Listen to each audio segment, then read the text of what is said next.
Ketika Presiden India berdiri di hadapan jutaan rakyat dan dengan lantang mengumumkan dirinya telah memeluk Islam, suasana negeri mendadak berguncang. Sorak takbir membelah udara, dan di jalan-jalan, rakyat yang telah lama tertekan segera meluapkan keberanian mereka dengan menghancurkan patung-patung dewa yang selama berabad-abad dipuja. Batu-batu berhala runtuh satu persatu, menjadi saksi sejarah bahwa sebuah bangsa yang dulu tenggelam dalam kesyirikan, kini bangkit menuju cahaya tauhid. Delhi, ibu kota India, sedang dalam suasana yang tenang ketika sebuah berita besar mengguncang negeri itu. Pagi yang biasanya penuh dengan hiruk-pikuk lalu lintas dan suara klakson, tiba-tiba berubah menjadi pagi yang penuh dengan ketegangan. Semua televisi nasional, media daring, hingga radio menyiarkan langsung sebuah pidato resmi dari Istana Presiden. Presiden India, Draupadi Murmu, berdiri tegak di mimbar megah dengan wajah yang tidak lagi menyimpan keraguan. Tatapannya tajam, matanya berkilat penuh keyakinan, dan suaranya mantap saat menyampaikan sesuatu yang tak pernah diduga oleh rakyatnya. Aku, Draupadi Murmu, dengan kesadaran penuh, mengucapkan syahadat, dan dengan ini menyatakan diriku sebagai seorang muslimah. Aku bersaksi tiada Tuhan selain Allah dan Muhammad adalah utusannya. Kata-kata itu meluncur seperti petir yang menyambar langit cerah. Seluruh ruangan hening. Para pejabat tinggi yang duduk di kursi undangan terbelalak. Para jurnalis yang hadir di aula pers istana terdiam, sebagian menjatuhkan alat tulis mereka, sebagian lagi sibuk menekan tombol kamera dengan tangan gemetar. Beberapa detik kemudian, suasana kacau. Media sosial meledak dengan berita itu. Judul-judul berita daring berhamburan. Presiden India masuk Islam. Keputusan mengejutkan Draupadi Murmu. Gempa politik dan agama di India. Di jalan-jalan, rakyat berkerumun di depan layar besar, di kafe-kafe, di rumah-rumah. Semua mata tertuju pada sosok pemimpin mereka yang kini dengan lantang mengumumkan keislamannya. Di tengah pidatonya, Draupadi menambahkan dengan tegas, "Keputusanku ini bukan paksaan, bukan pula strategi politik. Ini adalah perjalanan hati, perjalanan akal, dan cahaya kebenaran yang Allah tunjukkan padaku. Aku tak bisa lagi menutupinya. Hari ini aku berdiri sebagai muslimah dengan segala konsekuensi yang mungkin akan menimpaku." Seorang menteri yang duduk di barisan depan menunduk dengan wajah pucat. Seorang jurnalis berbisik lirih kepada rekannya, "Ini akan mengubah India selamanya." Dan benar, dalam sekejap, bukan hanya India tapi dunia internasional terguncang. Negara-negara muslim menyambut dengan doa dan ucapan syukur, sementara sebagian besar pemimpin Hindu nasionalis di India merasa terhina, marah dan tidak percaya dengan apa yang baru saja mereka saksikan. Hari itu sebuah pengumuman sederhana, tapi dengan getaran iman telah membuka lembaran baru dalam sejarah negeri dengan populasi Hindu terbesar di dunia. Malam itu, setelah pengumuman, Draupadi duduk sendirian di ruang kerjanya. Lampu meja menyala redup, di hadapannya ada tumpukan dokumen, namun pikirannya melayang jauh. Ia merenungkan perjalanan panjang yang membawanya ke titik ini. Bertahun-tahun, ia menyaksikan rakyatnya menyembah sungai Gangga yang penuh kotoran, najis, dan jasad-jasad manusia yang hanyut. Baginya itu adalah ironi terbesar. Air yang kotor dianggap suci, sungai yang tercemar dijadikan tempat ibadah. Ia bergumam dengan suara rendah. Bagaimana mungkin akal sehat menerima semua ini? Bagaimana mungkin umat manusia yang berakal masih sujud kepada air yang keruh? Kemarahannya semakin membara saat ia mengingat ritual penyembahan sapi. Hewan itu dibiarkan berkeliaran, bahkan ketika mengotori jalan-jalan, memakan sampah plastik, dan menjadi sumber penyakit. Namun jutaan orang menganggapnya suci. Ini bukan lagi keyakinan, bisiknya lirih. Ini penghinaan terhadap akal manusia.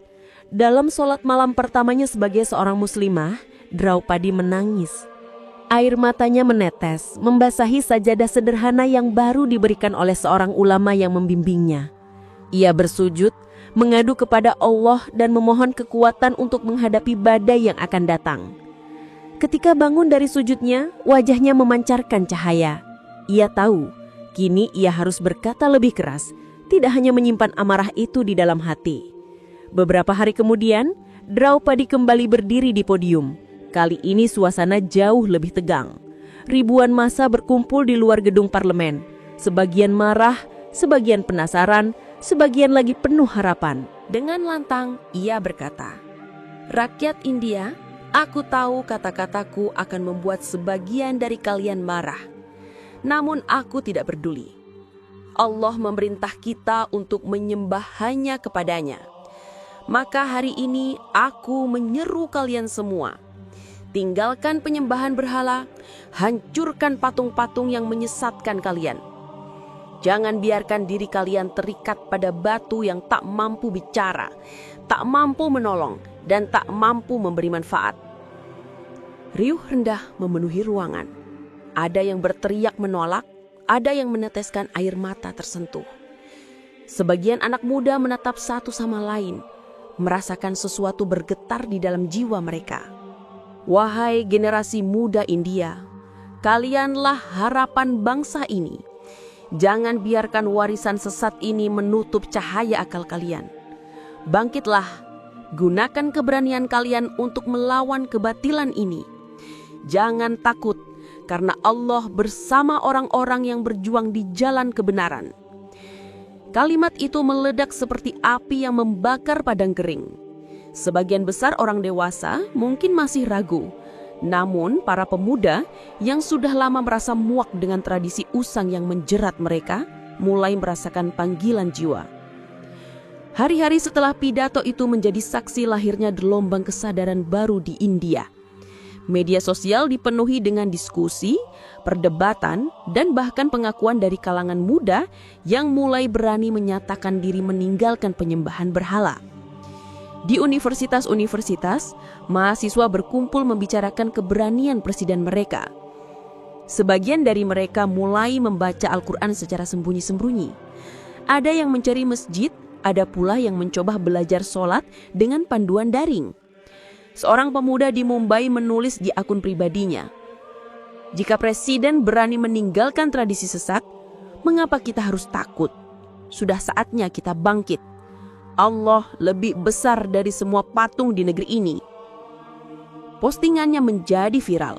Ratusan ribu orang membagikan ulang. Ribuan komentar bermunculan. Banyak yang mendukung, meski tidak sedikit yang menghujat. Namun, gelombang itu tak terbendung. Dari desa hingga kota besar, dari kalangan miskin hingga kalangan terdidik, cahaya kesadaran itu mulai menyala. Hari yang tak terduga akhirnya tiba. Ribuan orang turun ke jalan, mereka membawa palu, kayu, dan peralatan seadanya. Tujuan mereka jelas, kuil-kuil besar yang selama ini dijadikan pusat penyembahan kini menjadi sasaran. Patung-patung dewa yang berdiri tinggi selama berabad-abad disembah, kini menjadi sasaran. Dengan pukulan demi pukulan, patung-patung itu mulai retak. Suara pecahan batu menggema bercampur dengan teriakan massa yang penuh semangat. Seorang perempuan parubaya menangis di tengah kerumunan. Akhirnya ada yang berani menghancurkan ini," katanya sambil menutup wajah dengan tangan. Api semangat itu menjalar dari satu kuil ke kuil lain, dari satu kota ke kota lain. Rakyat yang dulu terikat oleh tradisi, kini melepaskan diri dengan keberanian yang tak terbayangkan. Meski pemerintah Hindu garis keras mencoba menekan, jumlah massa terlalu besar. Dunia internasional terkejut menyaksikan siaran langsung. India, negeri berhala, kini sedang berada di ambang revolusi iman. Dan di balik semua itu, Draupadi Murmu berdiri tegak di istana, menatap televisi dengan mata berkaca-kaca. Dalam hatinya ia berdoa, "Ya Allah, kuatkan rakyatku, kuatkan langkahku, jadikan negeri ini saksi kebangkitan iman." Hari itu menjadi penanda dimulainya babak baru. India yang diguncang oleh gelombang Islam, dipicu oleh keberanian seorang pemimpin yang memilih cahaya kebenaran di tengah kegelapan berhala. Hari itu tercatat dalam sejarah India sebagai hari yang menguncang keheningan berabad-abad. Di tengah kota Delhi, sebuah kuil tua yang selama ini menjadi pusat peribadatan ribuan umat Hindu dipenuhi oleh massa yang berteriak penuh semangat. Patung dewa besar yang menjulang di tengah kuil itu berdiri dengan wajah kaku, seolah menantang manusia yang berani menyentuhnya. Tingginya mencapai puluhan meter, diukir dari batu yang dianggap suci. Selama ini patung itu menjadi pusat ziarah. Ribuan orang menundukkan kepala di hadapannya, mempersembahkan bunga, dupa dan sesaji. Namun pagi itu segalanya berubah. Seorang pemuda maju dengan palu besar di tangannya. Wajahnya tegang, tubuhnya gemetar, namun matanya dipenuhi cahaya keyakinan. Di belakangnya ribuan orang bersorak. Allahu Akbar, teriak mereka serentak. Dengan satu hentakan, palu itu menghantam bagian bawah patung. Suara dentuman keras menggema disusul getaran yang mengalir ke seluruh kuil. Retakan pertama muncul di kaki patung. Suasana meledak, teriakan dan sorak-sorai membahana. Orang-orang lain maju, membawa palu, linggis bahkan batu seadanya. Mereka memukuli patung itu tanpa henti. Suara pecahan batu bercampur dengan takbir, seperti nyanyian kemenangan yang membelah udara. Beberapa menit kemudian, bagian besar patung runtuh dengan suara keras. Debu mengepul ke udara, menutupi langit-langit kuil. Rakyat bersorak lebih keras. Air mata mengalir di wajah sebagian mereka. Ada yang bersujud di tanah, menangis penuh syukur. Seorang ibu parubaya memeluk anaknya dan berkata lirih, "Anakku, lihatlah, berhala itu tidak bisa menolong dirinya sendiri. Bagaimana mungkin ia bisa menolong kita? Inilah tanda bahwa Allah benar." Patung pertama telah runtuh. Itu bukan sekedar batu yang pecah, tapi simbol raksasa sebuah tradisi yang selama berabad-abad membelenggu akal manusia. Hari itu menandai awal revolusi iman. Berita tentang patung pertama yang dihancurkan menyebar dengan cepat ke seluruh penjuru negeri. Dalam hitungan jam, rekaman video aksi itu beredar luas melalui media sosial. Anak-anak muda membagikannya dengan penuh kebanggaan. Orang-orang dewasa menontonnya dengan air mata, dan para ulama muslim mengangkat tangan mereka berdoa penuh haru. Tak butuh waktu lama, api semangat itu menjalar dari satu kota ke kota lain. Di Mumbai, ribuan pemuda menyerbu kuil terbesar di kota itu. Dengan peralatan seadanya, mereka menghantam patung-patung yang selama ini dipuja. Sorakan mengema, doa-doa dipanjatkan, dan debu patung berterbangan ke udara. Di Varanasi, kota yang selama ini dianggap spiritual Hindu, masa berkumpul di tepi kuil-kuil tua. Mereka berbaris sambil mengumandangkan takbir. Patung-patung yang dulu berdiri angkuh, kini satu persatu tumbang. Suasana yang dulu kental dengan aroma dupa kini dipenuhi suara Allahu Akbar. "Patung-patung ini hanya batu mati," teriak seorang pemuda di tengah kerumunan. "Allah sajalah yang berhak disembah." Gelombang penghancuran massal itu berlangsung di puluhan kota. Pemerintah Hindu nasionalis mencoba menghentikan, namun jumlah massa terlalu besar. Tentara dan polisi kewalahan, bahkan sebagian dari mereka mulai goyah ketika melihat keberanian rakyat. Kuil-kuil besar runtuh, patung-patung hancur, dan jalan-jalan dipenuhi puing-puing berhala. Tapi di balik semua itu, rakyat merasakan sesuatu yang lebih dari sekedar kemenangan fisik. Mereka merasakan kebebasan jiwa. Setelah patung-patung mulai runtuh, perhatian rakyat beralih kepada Sungai Gangga. Sungai yang telah ribuan tahun dianggap suci, tempat mandi ritual, pembuangan abu jenazah, dan persembahan sesaji. Namun kini rakyat mulai melihat sungai itu dengan mata baru. Puluhan ribu orang berkumpul di tepi sungai. Mereka melihat air yang keruh, dipenuhi sampah, mayat setengah menghancur, dan limbah industri. Bau busuk menusuk hidung, sesuatu yang selama ini mereka abaikan. Seorang pemuda berteriak, "Apakah ini yang kalian sebut suci? Apakah ini pantas disembah?" Orang-orang terdiam, kesadaran perlahan menyusup ke hati mereka. Sesuatu yang dulu diagungkan ternyata hanyalah air kotor yang membahayakan. Lalu dengan semangat baru, rakyat turun ke sungai. Mereka membawa karung, sekop, dan alat sederhana. Mereka mulai membersihkan sungai itu, menyingkirkan sampah, menarik mayat-mayat yang membusuk, mengangkat plastik, kain, dan bangkai binatang. Pemandangan itu luar biasa. Ribuan orang bekerja bersama, bukan lagi dengan ritual sesat, tapi dengan niat tulus untuk menjaga kebersihan. Mereka kini memahami bahwa Islam mengajarkan kebersihan adalah bagian dari iman. Di tepi sungai, seorang lelaki tua duduk dengan air mata. Ia berbisik, "Seumur hidupku, aku menyembah air najis ini. Betapa bodohnya aku. Alhamdulillah, Allah kini membuka mataku." Hari-hari berikutnya, Sungai Gangga menjadi pusat perhatian dunia. Kamera televisi internasional menyorot ribuan rakyat yang membersihkannya siang dan malam. Dunia tercengang melihat perubahan drastis ini. Gangga yang dulunya diagungkan sebagai dewi, kini dipandang sebagai simbol kebodohan masa lalu. Di tepi sungai, rakyat berkerumun sambil menunjuk tumpukan sampah yang berhasil mereka angkat. "Apakah begini sesuatu yang kalian sebut suci? Lihatlah, Allah menunjukkan betapa jijiknya apa yang kita sembah." Sungai itu kini menjadi saksi kebangkitan akal sehat.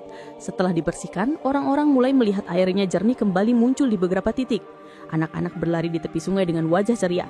Mereka bukan lagi datang untuk beribadah kepada air, melainkan untuk menikmati kebersihan ciptaan Allah. Sungai Gangga yang dulu dianggap dewe, kini menjadi simbol najis yang tak pantas disembah, simbol kebodohan masa lalu, dan simbol kesadaran baru yang lahir di tengah gelombang besar ini. Kaum muslim India turun memberikan dukungan penuh. Masjid-masjid membuka pintunya, menyambut para pendatang baru yang ingin belajar tentang tauhid. Para ulama berdiri di tengah kerumunan, mengajarkan kalimat syahadat, menjelaskan arti tauhid, dan menuntun rakyat untuk memahami makna ibadah yang benar. Islam mengajarkan kita bahwa Allah Maha Esa. Tidak ada yang layak disembah selain Dia. Patung, sungai, atau makhluk apapun hanyalah ciptaan. Hanya Allah yang berhak kita sembah, ujar seorang ulama di hadapan ribuan orang yang berkumpul. Rakyat mendengarkan dengan penuh perhatian, banyak yang meneteskan air mata, banyak juga yang mengangkat tangan berdoa. Kaum muslim juga membantu membersihkan sungai, membagikan makanan dan menunjukkan akhlak mulia. Kehadiran mereka menjadi bukti nyata bahwa Islam bukan sekedar seruan tapi juga rahmat bagi seluruh alam. Hari itu, ribuan orang mengucapkan syahadat di tepi sungai Gangga. Mereka bersujud bersama, menghadap Allah, meninggalkan berhala dan kebodohan masa lalu. Suasana menjadi penuh haru, takbir menggema di sepanjang sungai, menggetarkan hati semua yang mendengar. Revolusi iman itu kini semakin jelas. India sedang menuju babak baru, babak tauhid, kebersihan, dan cahaya Islam yang menyinari negeri yang dulunya penuh berhala. Berita tentang penghancuran patung-patung Hindu dan pembersihan sungai Gangga tersebar ke seluruh penjuru dunia dalam hitungan jam. Media internasional menyoroti India dengan intensitas yang tak pernah terjadi sebelumnya. Di layar televisi, siaran berita menunjukkan kerumunan rakyat India yang bersorak ketika patung-patung raksasa runtuh. Gambar-gambar puing berhala, kuil yang hancur, serta ribuan orang yang bersujud di tepi sungai Gangga menjadi headline utama di hampir semua kanal berita global. India mengalami revolusi spiritual terbesar dalam sejarah modern, tulis sebuah surat kabar di Timur Tengah. Presiden India memimpin rakyat meninggalkan politeisme menuju monoteisme, ujar seorang komentator politik di Eropa. Sementara itu, negara-negara muslim menyambut kabar ini dengan penuh syukur. Doa-doa dipanjatkan di masjid-masjid, khutbah Jumat dipenuhi seruan dukungan untuk saudara-saudara muslim baru di India. Para ulama menyebut ini sebagai salah satu tanda kebangkitan iman di akhir zaman. Namun, di sisi lain, negara-negara barat yang berhaluan sekuler merasa gelisah. Mereka takut revolusi iman ini mengubah keseimbangan politik global. Beberapa pemimpin dunia bahkan mengeluarkan pernyataan keras menganggap India sedang kehilangan warisan budayanya. Tetapi bagi rakyat India sendiri, semua itu tidak lagi penting. Dunia boleh terkejut, dunia boleh menolak atau mendukung. Namun, mereka telah merasakan cahaya iman yang tidak bisa dibendung. Di dalam negeri, kelompok fanatik Hindu bangkit dengan kemarahan yang membara. Mereka merasa harga diri mereka diinjak-injak, tradisi leluhur dihancurkan, dan simbol-simbol yang mereka agungkan dihapuskan begitu saja. Di beberapa kota, kelompok ini menggelar demonstrasi. Mereka membawa poster bergambar dewa-dewa Hindu, meneriakan slogan kebencian, dan berusaha menghalangi rakyat yang sedang membersihkan sungai atau meruntuhkan patung. Namun jumlah mereka jauh lebih kecil dibanding gelombang rakyat yang sudah sadar. Seorang pemimpin fanatik berteriak di hadapan kerumunan kecil, "Kita tidak boleh membiarkan presiden menghancurkan warisan kita. Kita harus melawan." Tapi teriakannya tenggelam oleh sorakan masyarakat yang lewat sambil mengumandangkan takbir. Bahkan sebagian besar polisi menolak menindak rakyat yang sudah bangkit, karena mereka sendiri diam-diam mulai goyah dalam keyakinan lama. Fanatisme Hindu masih berusaha bertahan, tapi suaranya makin lemah. Mereka marah. Namun kekuatan mereka semakin terikis oleh kenyataan bahwa rakyat sudah menemukan jalan baru, yaitu jalan tauhid. Gelombang terbesar setelah runtuhnya patung-patung adalah gelombang syahadat. Masjid-masjid di seluruh India mulai dipenuhi orang-orang yang ingin masuk Islam. Di Delhi, ribuan orang berbondong-bondong mendatangi Masjid Jami. Ulama-ulama berdiri di mimbar, memimpin pengucapan syahadat berjamaah. Suara ribuan lidah yang bersaksi bahwa tiada Tuhan selain Allah menggema, membuat udara bergetar dan hati bergetar lebih dahsyat. Allahu Akbar! Teriak jamaah muslim yang sudah lebih dahulu beriman. Mereka menangis haru melihat saudara-saudara baru bergabung dengan mereka. Di desa-desa, para imam masjid kewalahan melayani warga yang ingin masuk Islam. Mereka harus bergantian, memimpin kelompok demi kelompok untuk mengucapkan syahadat. Air mata tumpah, pelukan persaudaraan terjadi di mana-mana. Orang-orang yang dulu saling asing, kini bersatu dalam satu kalimat yang sama. Tidak ada lagi kasta, tidak ada lagi perbedaan status. Semua sama di hadapan Allah. Perubahan besar itu tidak hanya terjadi di masjid dan jalanan, tapi juga dalam kehidupan budaya India. Festival-festival Hindu yang selama ini dirayakan dengan megah mulai kehilangan pesertanya. Kuil-kuil yang biasanya dipenuhi sesaji kini sepi. Tak ada lagi dupa yang menyala. Tak ada lagi tari-tarian di depan patung. Sebaliknya, suasana baru mulai muncul. Hari-hari besar Islam dirayakan dengan gegap gempita. Masjid-masjid dihiasi lampu, jalan-jalan dipenuhi takbir saat Idul Fitri, dan suara takbiran menggema hingga pelosok desa. Anak-anak kecil yang dulu dipaksa ikut ritual Hindu, kini belajar membaca Al-Quran di madrasah. Pemuda-pemuda yang dulu menghabiskan waktu di festival berhala, kini sibuk menghadiri kajian Islam. Bahkan, musik dan seni mulai berubah. Lagu-lagu pujian untuk berhala perlahan digantikan dengan nasyid dan lantunan ayat suci. India mengalami revolusi budaya yang mendalam. Identitas baru lahir, bukan lagi negeri berhala, tapi negeri yang sedang belajar berjalan dalam cahaya Islam. Perubahan besar ini menghantam kelas para pendeta Hindu yang selama ini menguasai rakyat. Mereka dulu hidup mewah dari sesajen, donasi, dan ritual yang dipaksakan kepada rakyat. Mereka dihormati, dipuja, bahkan dianggap sebagai perantara dewa. Kini mereka ditinggalkan. Orang-orang yang dulu menunduk di hadapan mereka kini berani menatap mata mereka dengan penuh keyakinan. Kalian menipu kami selama ini, kata seorang warga dengan nada tegas.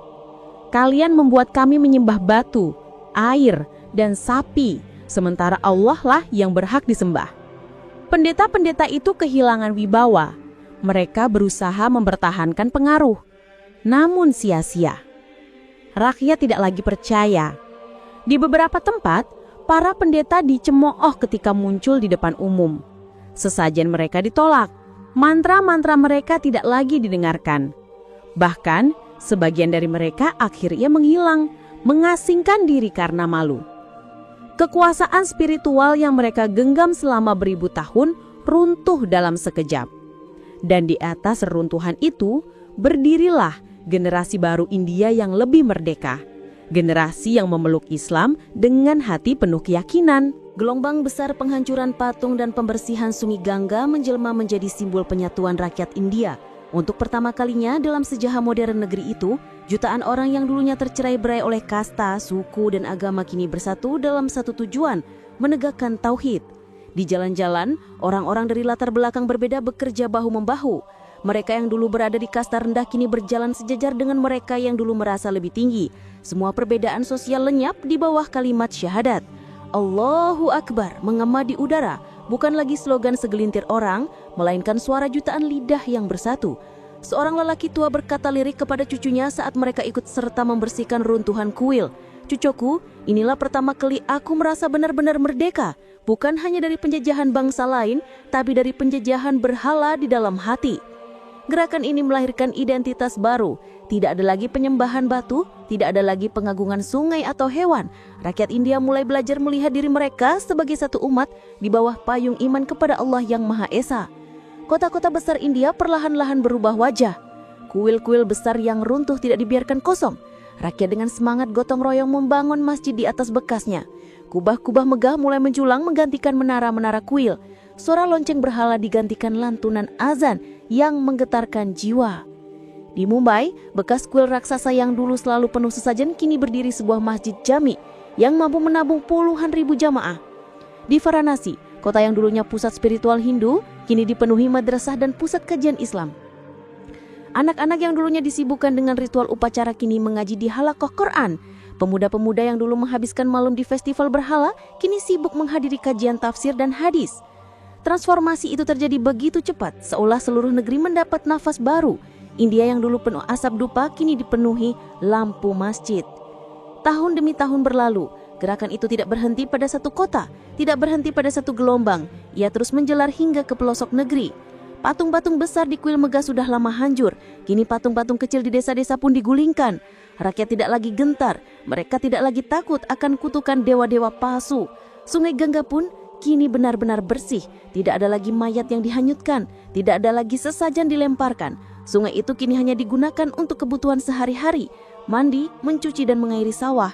Seorang ulama yang berdiri di tepi sungai berkata di hadapan murid-muridnya, "Lihatlah, inilah bukti bahwa kesyirikan tidak akan pernah bertahan. Sesuatu yang kotor tidak pantas disembah. Islam mengajarkan kebersihan lahir batin, dan sungai ini kini kembali ke fitrahnya, ciptaan Allah yang bermanfaat, bukan berhala yang disembah." India telah membersihkan dirinya, bukan hanya dari kotoran fisik, tapi juga dari kotoran akidah. Kini berdirilah India dengan wajah baru. Negeri yang dulu penuh berhala kini menjadi negeri tauhid. Negeri yang dulu sesak dengan ritual sesat kini dipenuhi sujud yang hanya ditujukan kepada Allah. Pemerintahan pun berubah arah. Konstitusi yang dahulu menekankan pluralisme tanpa arah spiritual kini dipenuhi nilai-nilai Islam.